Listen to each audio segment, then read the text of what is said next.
मुंबई आणि ठाणे शहरात दिवसेंदिवस उष्णतेत वाढ होत चाललेली आहे आणि तसाच मे महिना जवळ येतोय तसा उष्णतेत आणखीन देखील वाढ होणार आहे। परंतु उष्णतेपासून वाचण्यासाठी आणि याच उन्हापासून वाचण्यासाठी ठाणे महानगरपालिकेच्या अंतर्गत एक चांगली शक्कल लढवण्यात आलेली आहे। ते म्हणजे सिग्नलवरती थांबल्यानंतर अनेक जे दुचाकी स्वार असतात त्यासोबतच चारचाकी वाहनात अनेक पॅसेंजर असतात त्यांना या उन्हापासून संरक्षण होण्यासाठी सिग्नलवरती आता थांबल्याच्या नंतर अशी शेड आहे ती बांधण्यात आलेली आहे आणि या शेड खाली आहेत ते अनेक जे वाहनधारक आहेत ते थांबतात। या ठिकाणी वाहतूक करणारे रिक्षा चालक असतील, मग ते दुचाकीस्वार असतील किंवा मग चारचाकीमधून प्रवास करणारे प्रवासी असतील, या सगळ्यांना हा जो दिलासा आहे तो या माध्यमातून देण्यात येत आहे। आपण सध्या 3 हात नाका या सिग्नलमध्ये आहोत आणि या सिग्नलवरती जवळपास 120 ते 150 सेकंदचा हा सिग्नल असून 2 ते 3 मिनिटं या ठिकाणी आहे ते नागरिकांना सिग्नलवरती थांबावे लागते। त्यामुळे उन्हाचा झळा बसू नये, उन्हापासून संरक्षण व्हावं यासाठी ही शक्कल आहे ती लावण्यात आलेली आहे। ठाणे शहरात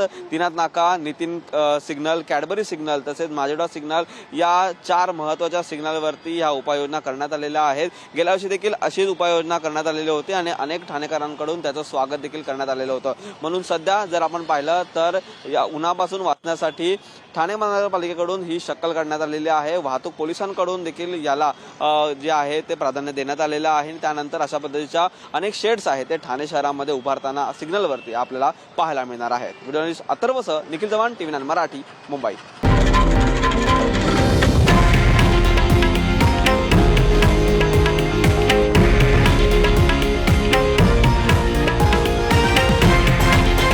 हे आहे देशातील नंबर 1 न्यूज नेटवर्क आणि आपण पाहत आहात TV9 मराठी, एकमेव।